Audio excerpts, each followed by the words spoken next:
I was standing in my own kitchen when my wife said the words that would change everything between us. "Your mother cannot move in here. I won't allow it." I remember how casually she said it, like she was discussing what to have for dinner. She didn't even look up from her phone.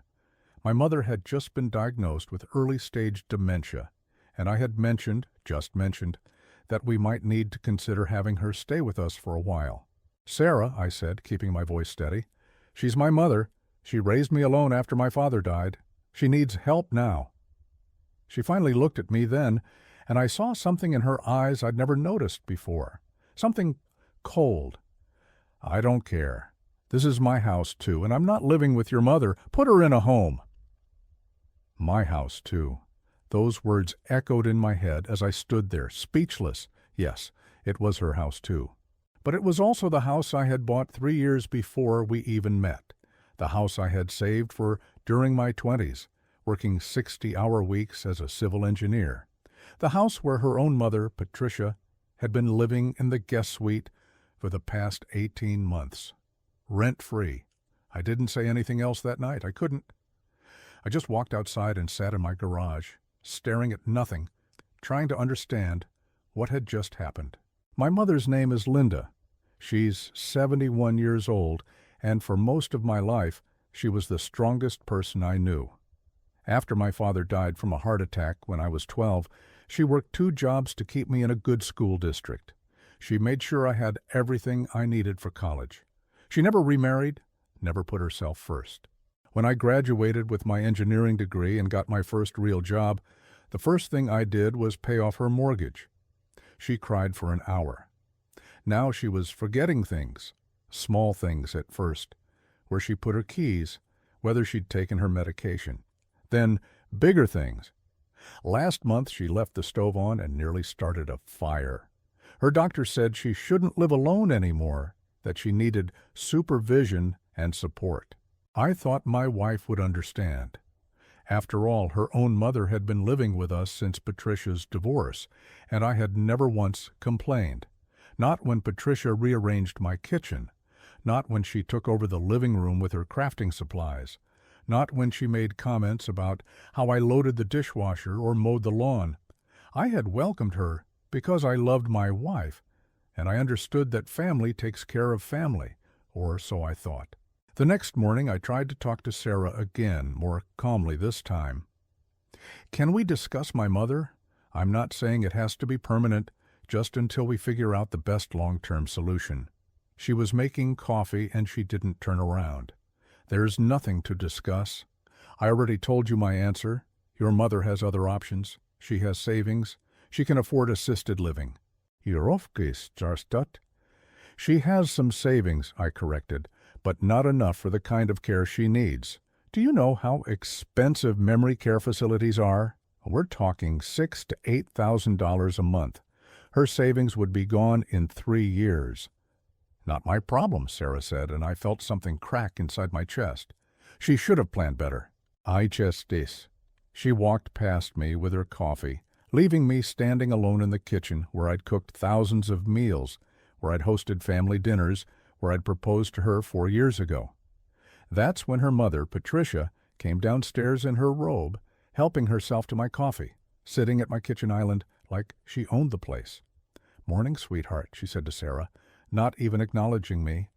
"Is there any of that fancy creamer left?" I looked at Sarah, waiting for her to see the irony, waiting for her to feel even a flicker of shame, but she just smiled at her mother and went to get the creamer from the fridge. My mother moved to the United States from Poland when she was 23. She met my father at a community college where they were both taking English classes. They built a life with nothing but determination and love.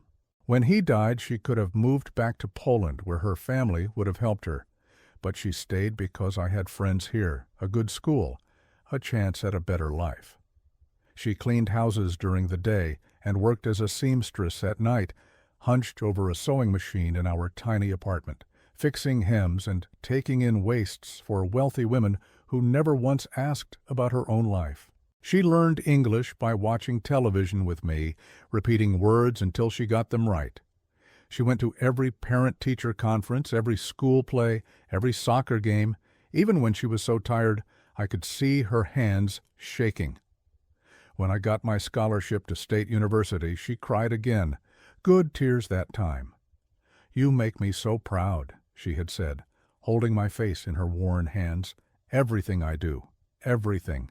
It's worth it for this." I had sworn to myself that day that I would take care of her the way she had taken care of me, that when she needed me, I would be there, no questions asked. But now my wife was asking me to break that promise. Over the next 2 weeks, things got worse. Sarah barely spoke to me except to reinforce her position. When I tried to explain that my mother's condition would deteriorate, that she needed family around her, Sarah would cut me off. "She has you. Visit her at the facility." "She won't understand why I'm not taking her home," I said quietly one night. "She'll think I've abandoned her." "Then maybe you should have had this conversation with me before we got married," Sarah snapped. "Maybe you should have mentioned that I'd be expected to run a nursing home." "You're not expected to do anything," I said, feeling my frustration build.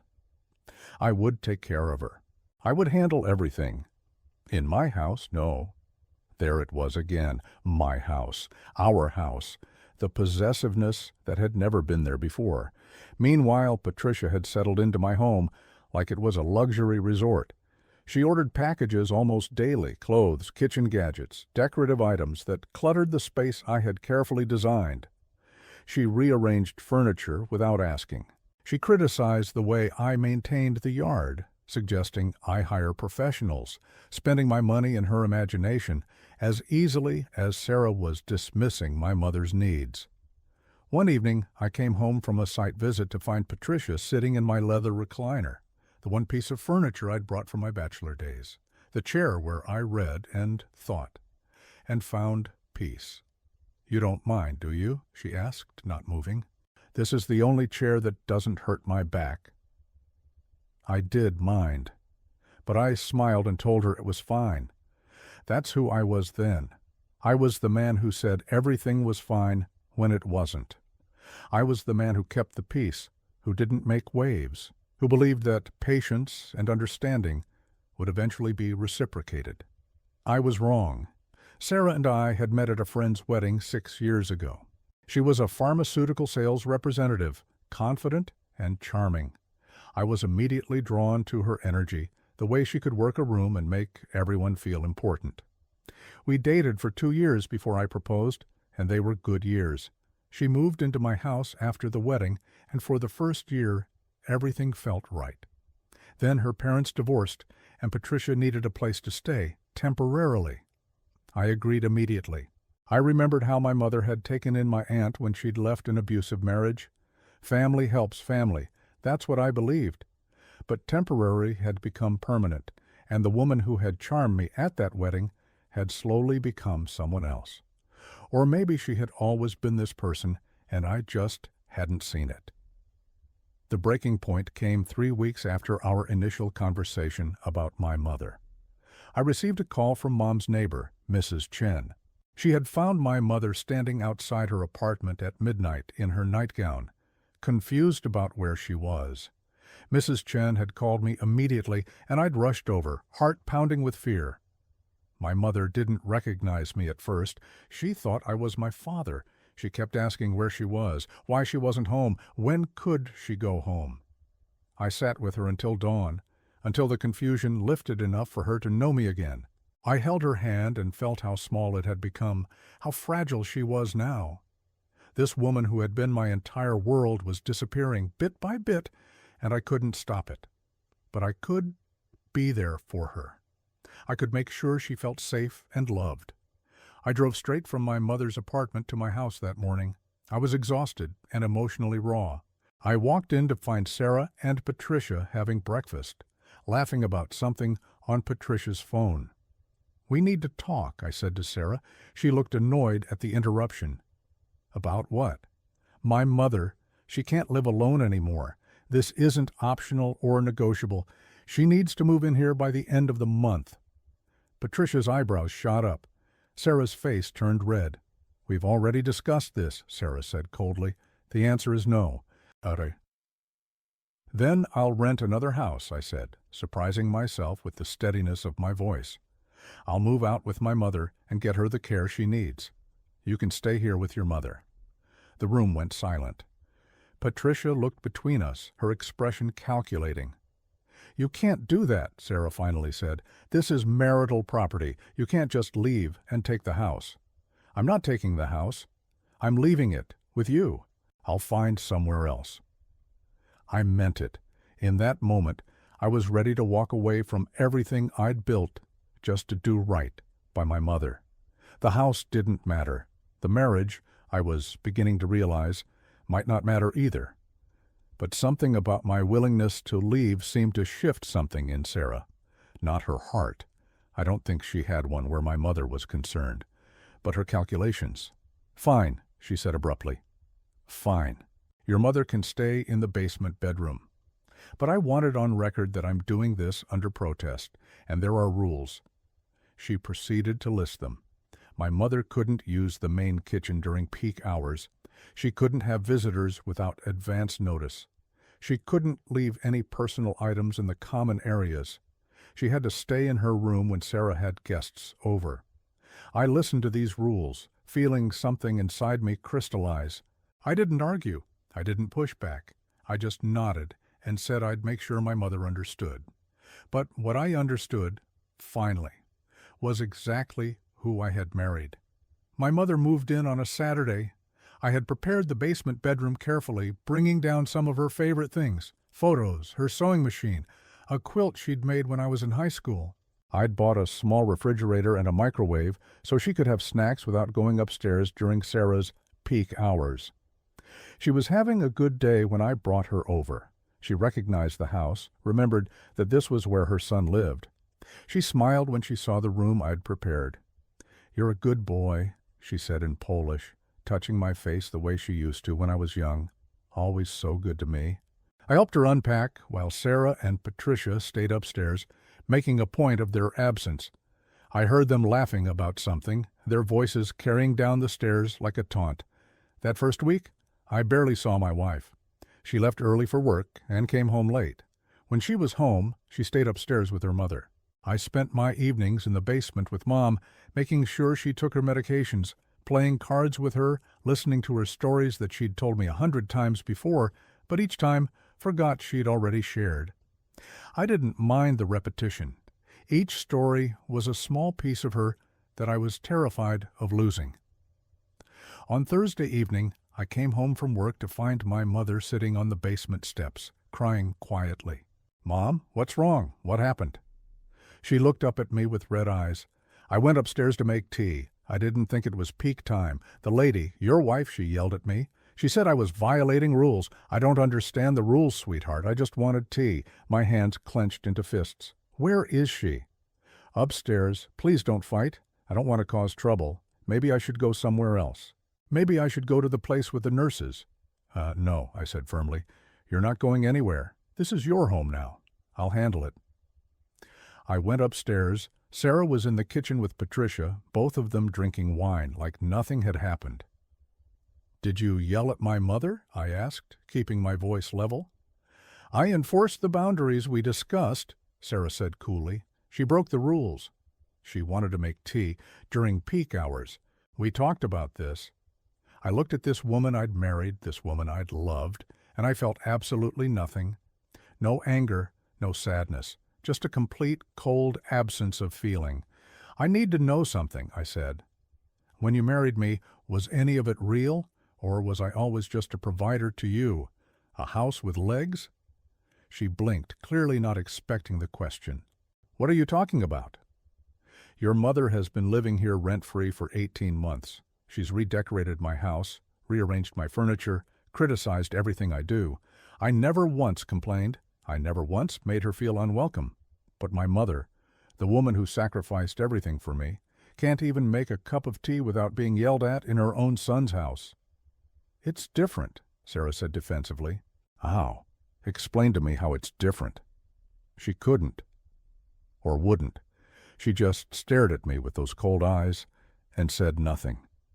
Patricia, at least, had the grace to look uncomfortable. I went back downstairs and made my mother tea. We sat together in her room, and I told her stories about my father, things she told me when I was young, and she could still remember clearly. I told her how Dad used to dance with her in the kitchen, how he'd bring her flowers every Friday, how he'd called her his queen. She smiled, remembering, and for a moment she was fully present. "He was a good man," she said. "You're like him, kind, strong, you take care of people." "I learned from the best," I told her. That night, lying in bed next to my wife, I made a decision. I didn't tell her. I didn't tell anyone. I just made it quietly, in the dark, listening to her breathe beside me. The next morning, I took a personal day from work. After Sarah left for her sales calls and Patricia left for her pottery class, I went to my office and opened my filing cabinet. I'd bought this house 8 years ago, 3 years before I'd even met Sarah. The down payment had come from my savings. The mortgage had been paid by me alone for 3 years before the wedding. Even after we married, I'd kept the house in my name only, not out of distrust, but because it had simply never come up. We'd never refinanced, never added her to the deed. I pulled out the property deed and looked at it. My name. Only my name. Then I opened my laptop and started reviewing our financial situation.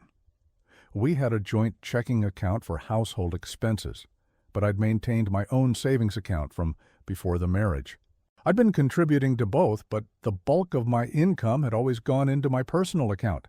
I'd paid the mortgage from that account, utilities, property taxes, maintenance. I'd been financially careful my entire adult life, a habit learned from watching my mother stretch every dollar. Even after marriage, even while being generous with our joint expenses, I'd maintained that discipline. Now I was grateful for it. I called my lawyer. His name was Robert Chen, Mrs. Chen's son, actually, the neighbor who'd found my mother that night. He was a family law attorney, and he'd helped me with the house purchase years ago. "I need to understand my options," I told him, hypothetically. "Hypothetically," he repeated, and I could hear the understanding in his voice. I explained the situation, my house, purchased before marriage, my mother's medical condition, my wife's refusal to accept my mother while her own mother lived with us rent-free. The rules, the yelling, the coldness. Robert was quiet for a long moment. "The house is yours," he finally said. "Bought before marriage, title only in your name. No refinancing to add her. In this state, that's separate property, not marital. If you were to divorce, she'd have no claim to it. And if I wanted her to leave, before any divorce, it's your house. You can ask anyone to leave. If they refuse, you can pursue eviction proceedings. It's not pleasant, but it's legal. Even though we're married, even then, the property ownership is clear. But I'd recommend documenting everything first, every conversation about your mother, every incident. Build a record of what's happening." "I understand," I said. "Thank you." I hung up and sat in my office for a long time, thinking. I wasn't ready to blow up my marriage, not yet. But I was ready to start building a case just in case. I was ready to stop being the man who accepted everything and started being the man who protected what mattered. My mother mattered. Her dignity mattered. And I was done watching her be treated like an unwelcome guest in my own home. Over the next month, I kept careful records. I started a document on my password-protected laptop noting every incident.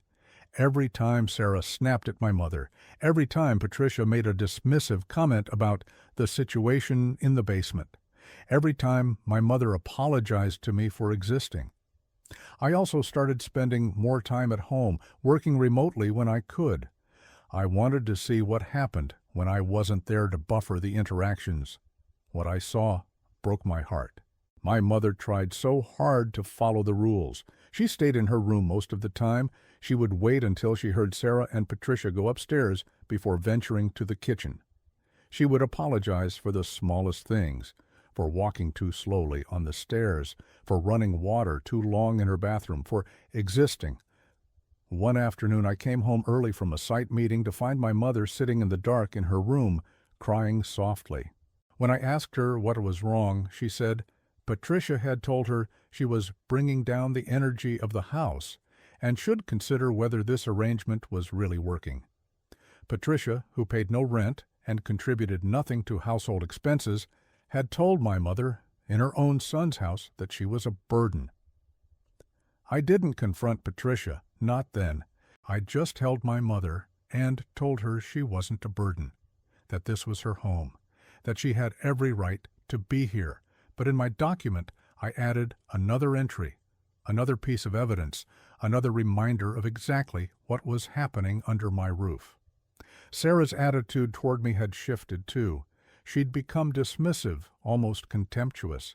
She made decisions about the house without consulting me. She bought new furniture for the living room and charged it to our joint account without asking. When I questioned the expense, she reminded me that she deserved a nice home and that my mother's presence had made her uncomfortable in her own space in my house.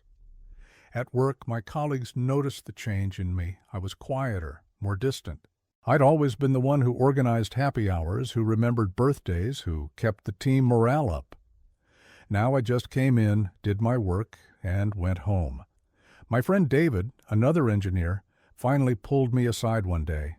"You okay, man? You've been different lately?" I almost told him everything, but something stopped me. Maybe it was pride. Maybe it was the sense that I needed to handle this myself. Or maybe I just wasn't ready to say out loud what I was starting to accept, that my marriage was over. "Just dealing with some family stuff," I said. "It'll work out." But I wasn't sure it would, and I wasn't sure I wanted it to. 2 months after my mother moved in, Sarah announced that her mother would be moving into the main guest suite, the large bedroom upstairs with its own bathroom and sitting area. The room I'd designed as a home office but had never gotten to use because Patricia had claimed it as her crafting space. "She needs more room," Sarah explained, as if that justified taking over even more of my house. "The current room is too small for all her things." I looked at my wife with genuine curiosity. "Does she pay rent?" Sarah's face flushed. "That's a cruel question." "Is it? My mother lives in the basement and has to follow a list of rules about when she can use the kitchen. Your mother is taking over the largest bedroom in the house. I'm just trying to understand the logic." "My mother is helping us," Sarah said. "She watches the house when we're gone. She's company for me." "My mother raised me alone after my father died. She worked 2 jobs to put me through school. She's why I have the career that paid for this house, the house where she's now being treated like an inconvenient roommate." "If you're so unhappy with how things are, maybe you should do something about it," Sarah snapped. It was almost like she was daring me, like she didn't believe I would. That night I updated my document.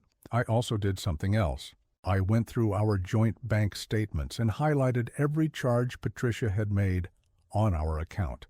The clothes, the decorations, the daily Starbucks runs, the Amazon orders, the beauty treatments. In 18 months, she had spent over $12,000 of money I had earned, money that could have been spent on my mother's care. I didn't say anything about it. I just added it to my records and kept watching. My mother's condition was slowly worsening. Some days were better than others, but the trajectory was clear. She forgot more names. She repeated herself more often. She got confused about what year it was, what day it was, whether she'd eaten. I hired a part-time caregiver to check on her during the day while I was at work.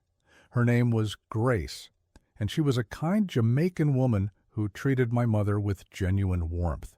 She'd arrive at 9 and stay until 3, making sure Mom took her medications, ate lunch, and had company.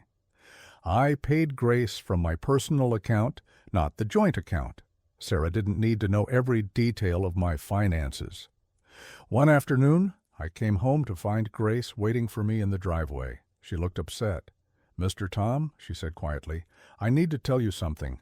The ladies upstairs, your wife and her mother, they were very rude to your mother today." My stomach tightened. "What happened?" "Your mother wanted to sit in the backyard. It was such a beautiful day. She asked if she could sit on the patio, and the wife, she said no." She said her mother was having friends over and your mother couldn't be there. Your mother, she cried, Mr. Tom. She said she just wanted to feel the sunshine. Ah. I thanked Grace and paid her for the week. Then I went inside. Sarah and Patricia were on the patio with 2 other women, drinking wine and laughing. My mother's basement window looked out onto that same patio. She could probably hear them. I went downstairs and found Mom sitting on her bed, looking at old photographs. "Hi, sweetheart," she said, smiling when she saw me. On her good days, she always knew me immediately. How was work? "Work was fine, Mom. How was your day?" "Nice. Grace is lovely. We made soup together." She didn't mention the patio. She didn't mention being told she couldn't go outside. She had already forgotten, or she was protecting me from knowing I'd failed to protect her. Either way, I felt like I'd been punched in the chest. I added it to my document. Then I made another decision. The next morning was Saturday. I woke up early and made breakfast for my mother. Scrambled eggs and toast, the way she used to make it for me when I was a kid. We ate together in her room, and I told her stories about my week, about a difficult project at work, about the funny thing David had said during a meeting. She listened and smiled, and for those moments, everything felt right. Then I went upstairs and found Sarah and Patricia having coffee in the kitchen. "We need to have a conversation," I said calmly. "About what?" Sarah asked, not looking up from her phone. "About this arrangement, about my mother, about your mother, about how this household is going to function going forward." Patricia stood up. "I'll give you 2 some privacy." "No," I said. "Stay. This concerns you too." She sat back down, looking uncertain. "Here's what's going to change," I said. "My mother is no longer restricted to peak hour rules. She can use the kitchen whenever she wants. She can sit on the patio whenever she wants. She can move freely in this house like any other person who lives here." "That's not," Sarah started. "I'm not finished. Patricia, you've been living here rent-free for 18 months. I've never asked you to contribute to utilities, groceries, property taxes, or any other expense. That was fine when it was temporary. But this isn't temporary anymore. If you're going to continue living here, you'll need to contribute $1,000 a month." Patricia's mouth fell open. $1,000? That's outrageous. That's actually well below market rate for a furnished room with a private bathroom in this area. I'm being generous. The alternative is finding your own place. "Sarah?" Patricia turned to her daughter, expecting support. Sarah's face had gone white. "You can't just change everything unilaterally. This is my house, too." There it was again, that phrase that had become her shield and her weapon. "Actually," I said, reaching into my pocket and pulling out a folded paper, "it's not." I handed her a copy of the property deed. She opened it slowly, reading it, and I watched the realization dawn on her face. "This house is in my name only, purchased 3 years before we met with my money. Never refinanced, never modified. In this state, that makes it separate property, not marital property, which means it's mine." "You can't," Sarah started, then stopped. Her hands were shaking slightly as she held the paper. "I can, and I have been incredibly patient. I welcomed your mother into my home without question. I've never complained about the expense or the space or the changes she's made. All I asked was that you extend the same courtesy to my mother, who needs care far more than yours does. You refused. You've made her feel unwelcome. You've made her cry. You've made her apologize for existing." "That's not fair," Sarah tried. "So here are your options," I continued, my voice still calm, but carrying a weight it had never carried before. "Option 1, we change the dynamic immediately. My mother is treated with respect and kindness. Patricia pays rent or leaves. We rebuild this household on principles of actual equality. Option 2, I file for divorce, you move out, and I keep my house with my mother." The kitchen was silent except for the ticking of the clock on the wall. Patricia looked like she might cry. Sarah looked like she wanted to argue but couldn't find the words. For the first time since this all started, I had said exactly what I meant, and they both knew I was serious. "I need time to think," Sarah finally said. "Take the weekend. I need an answer by Monday." I walked out of the kitchen, down to the basement, and sat with my mother while she sewed. She was working on a small embroidery project, her hands still surprisingly steady when they were focused on something familiar. "Everything okay upstairs?" she asked without looking up from her work. "Everything's going to be fine, Mom." She patted my hand. "You're a good boy. Your father would be so proud." I hoped she was right. That weekend was strange. Sarah barely spoke to me. Patricia stayed in her room most of the time. I spent the days with my mother and Grace, and the nights in my office preparing for whatever came next. On Sunday evening, Robert Chen called me. "I heard through my mother about the situation," he said. "I wanted to let you know I'm available if you need me, for whatever you decide." "Thank you, Robert. I might." "And Tom, what you're doing for your mother, that's the right thing. My mother still talks about how your mom helped her when she first moved here, when her English wasn't good. She says your mother was one of the only people who was kind to her." I hadn't known that, but it sounded exactly like something my mother would do. On Monday morning, before I left for work, Sarah came into my office. "I want to try," she said quietly. "I want to make this work. Patricia will pay rent. The rules about your mother are gone. I'm sorry for how I acted." I studied her face, looking for sincerity, for real remorse.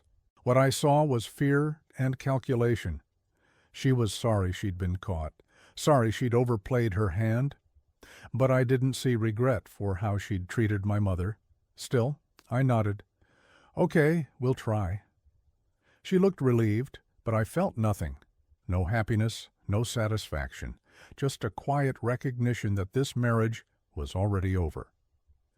I just hadn't made it official yet. The change in the household was immediate and uncomfortable. Patricia wrote me a check for $1,000 with shaking hands.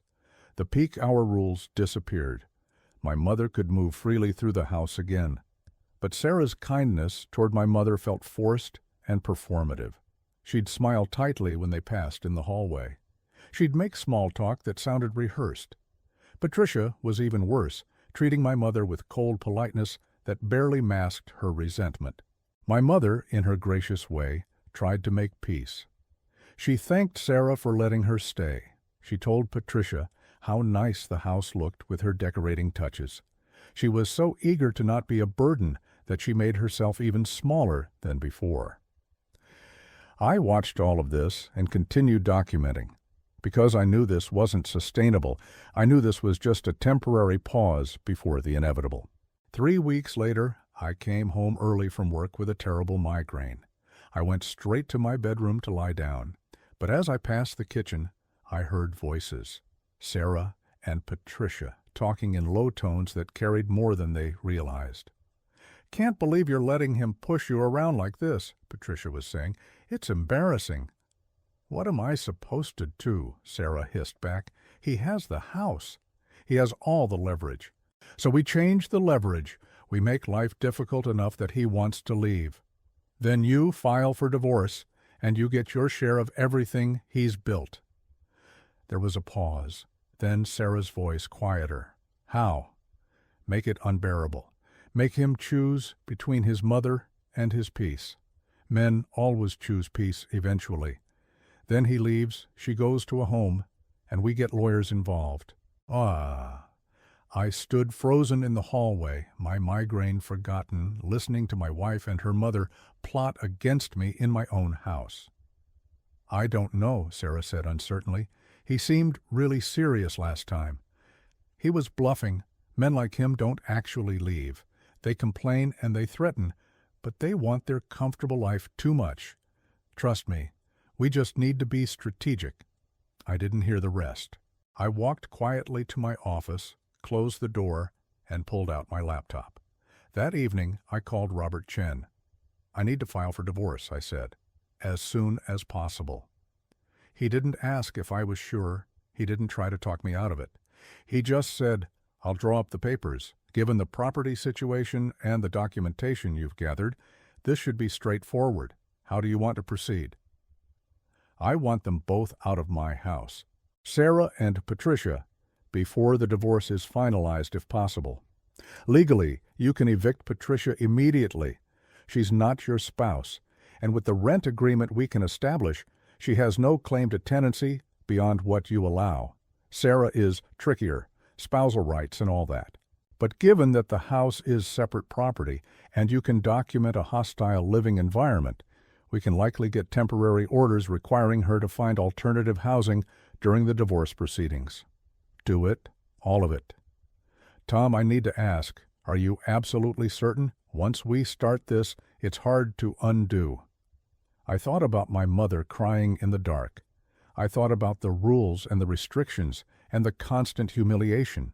I thought about Patricia telling Sarah to make my life unbearable. I thought about my father and what he would have done to protect my mother. I'm certain, I said.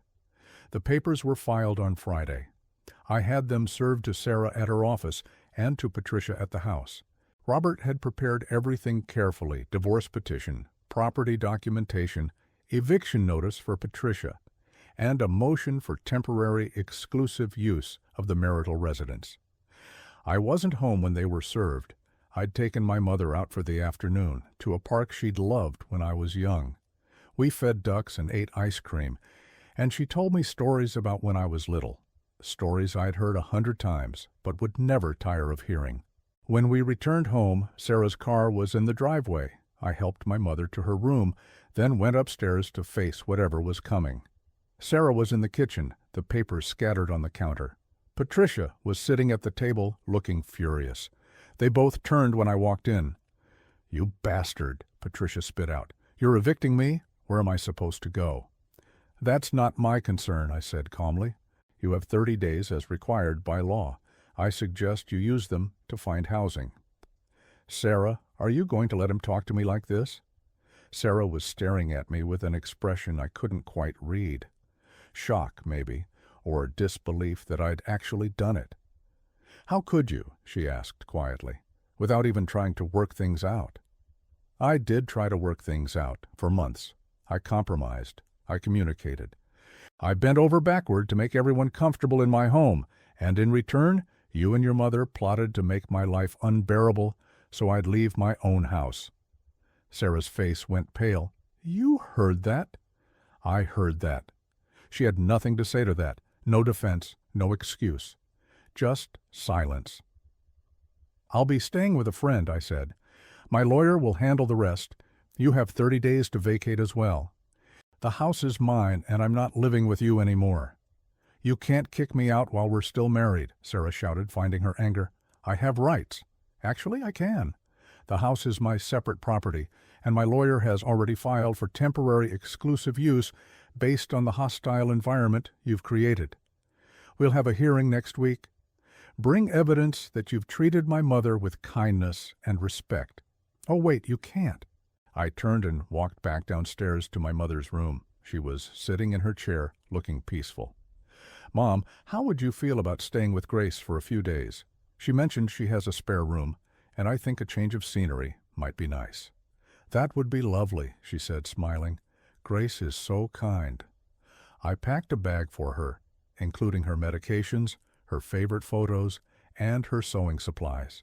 Then I drove her to Grace's house, where Grace welcomed her with warm hugs and the promise of homemade soup. After I settled my mother in, I checked into a hotel near my office. I needed space to think, space to process what I'd just done, space to feel whatever I was supposed to feel about the end of my marriage. What I felt mostly was relief. The next 2 weeks were a blur of lawyer meetings and court dates. Robert was thorough and efficient. He presented the property documentation, my carefully maintained records of Sarah's treatment of my mother, the financial records showing Patricia's expenses, and even a statement from Grace about what she'd witnessed. The judge granted my motion for temporary exclusive use of the house. Sarah had to be out in 30 days. Patricia had already left, moving in with a friend and leaving angry voicemails that I deleted without listening to. Sarah tried to fight it. She claimed the house was marital property despite the deed. She claimed I was being vindictive. She claimed she'd been a good wife and that my mother was the problem. But Robert had receipts for everything, every incident, every expense, every rule, every recorded conversation where Sarah had referred to my house as if I didn't exist. The divorce wasn't final. That would take months. But the important part was done. My house was mine. My mother could come home. And the people who'd made her feel small and unwelcome would be gone. I moved back home after Sarah left. She'd taken some furniture, some artwork, some things from our joint life. I didn't fight her on any of it. She could have the stuff. I had what mattered. Then I brought my mother home. I'd remodeled while she was at Grace's. I'd turned the main guest suite, the one Patricia was supposed to have claimed, into a proper suite for Mom. New carpet, fresh paint in her favorite color, a large window with a view of the garden, her own bathroom with safety rails, and a walk-in shower. A sitting area where she could sew and read and watch her favorite shows. When I showed it to her, she cried, happy tears like the day I'd gotten my scholarship. It's too much, she kept saying, too fancy for me. It's not nearly enough, I told her, and it's exactly what you deserve. We settled into a new routine. Grace still came during the day, but now she and my mother would make lunch together in the full kitchen with no peak hours or restrictions. They'd sit on the patio and enjoy the sunshine. They'd work on sewing projects together. I'd come home from work to find them laughing about something or watching a cooking show or working on a puzzle. The house felt lighter, warmer, like it had finally become what it was meant to be. A home. My colleagues noticed the change in me. David commented that I seemed more relaxed, more like my old self. I didn't tell him everything, but I told him enough. That my marriage was over, but that I had my mother with me and that I was okay. More than okay, actually. The divorce proceedings dragged on for 6 months. Sarah fought for money, for assets, for anything she could get, but Robert had structured everything perfectly. The house was mine. My retirement accounts, started long before the marriage, were mostly mine. Our joint assets were minimal because I'd always kept my finances largely separate. In the end, she got a modest settlement, less than she wanted, more than she deserved. She had to pay her own legal fees because she couldn't prove I'd done anything wrong. I'd simply protected what was mine and asked her to leave when she couldn't show basic decency to my mother. The day the divorce was finalized, I took my mother out to dinner at a nice restaurant. She was having a good day, clear and present, and fully herself. We talked about my father, about her life in Poland before she came to America, about all the sacrifices she'd made and never once complained about. I'm sorry I couldn't make it work with Sarah, I told her. I know you would have wanted me to be happy in my marriage. She patted my hand across the table. You're happy now. That's what matters. You did the right thing. You protected your family. Your father did the same for me always. That's what good men do. I learned from the best, I said again, the same words I'd told her months ago. No, she said, squeezing my hand. You're the best. 6 months after the divorce was final, I met someone new. Her name was Anna, and she was a physical therapist who'd been recommended to help with my mother's mobility issues. She was Polish, like my mother, and they connected immediately, speaking in rapid Polish that I could only partially follow. Anna was kind without being performative, patient without being condescending. She treated my mother with genuine respect, like she was a person who mattered, not a burden to be managed. We started having coffee after her sessions with my mother, then dinner, then actual dates. I was cautious, probably overly so, because I couldn't go through another situation like Sarah. But Anna was different. She understood family obligation. She understood sacrifice. Her own mother had early-stage dementia too, living in an assisted living facility back in Poland that Anna supported financially. Family takes care of family, she said one evening over dinner. That's not negotiable. That's not conditional. That's just how it is. I knew then that I could love this woman. We've been together for a year now. Anna moved in 6 months ago, and my mother adores her. They cook Polish food together. They watch Polish television shows.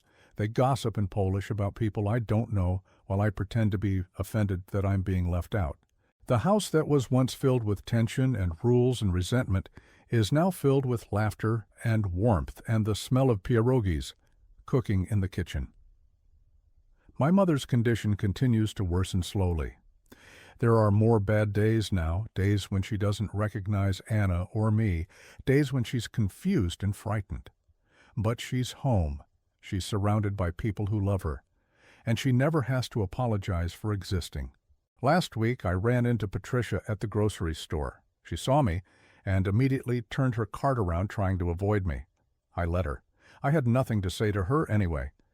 I heard through mutual friends that Sarah remarried recently. Some guy she met at a pharmaceutical conference. I hope he has a nicer house than I did. I hope his mother never needs care. I don't think about Sarah much anymore. Sometimes I wonder if I should feel guilty for how things ended, for pushing her out of my house, for not trying harder to make the marriage work. But then I come home and find my mother and Anna sitting on the patio, speaking Polish and laughing. And I know I made the right choice. Every choice, actually. I chose my mother over my marriage. I chose dignity over peace. I chose to stop accepting unacceptable behavior in my own home. And I chose to believe that the people who matter, the people who truly love you, will never make you choose between them and your principles. My father used to tell my mother that home isn't where you live, it's where you're loved. For too long, my house wasn't a home. It was a battlefield disguised as domestic tranquility, where my mother was made to feel like an intruder, and I was made to feel like a wallet with a mortgage. Now it's actually a home. Imperfect, sometimes messy, occasionally loud, with Polish conversations I can't follow. But it's filled with love and respect and the understanding that family, real family, doesn't come with rules about peak hours or restrictions on sunshine. Sarah used to say this was her house too. She was wrong about that. But more importantly, she was wrong about what makes a house matter. It's not ownership. It's not whose name is on the deed. It's who you protect within those walls, who you welcome, who you fight for when they can't fight for themselves. My mother sacrificed everything to give me a better life. The very least I could do was give her a safe place to live out hers. And if that meant losing a wife who couldn't understand that basic principle, then she was never really my family to begin with. Real family doesn't make you choose. Real family doesn't set up rules and restrictions on love. Real family doesn't plot to make your life unbearable when you stand up for the people who matter most. Real family shows up, stays present, makes sacrifices without counting the cost. My mother taught me that. Now finally, I'm teaching myself that it's okay to expect the same in return. The house is quiet tonight. Anna's at work on a late shift. Mom's asleep in her beautiful room with the garden view. I'm sitting in my office, the one that's actually mine now, and I'm content. Not happy in some explosive, dramatic way. Just content, peaceful, sure that I'm exactly where I'm supposed to be, doing exactly what I'm supposed to do, taking care of the woman who spent her whole life taking care of me. Everything else, the marriage, the conflict, the divorce, was just noise. This is what matters, this quiet moment, this sense of rightness, this knowledge that when my mother takes her last breath, whenever that may be, she'll be home, safe, loved, surrounded by people who chose her not out of obligation but because she's worth choosing. That's all I ever wanted, and in the end, despite everything, it's exactly what I got.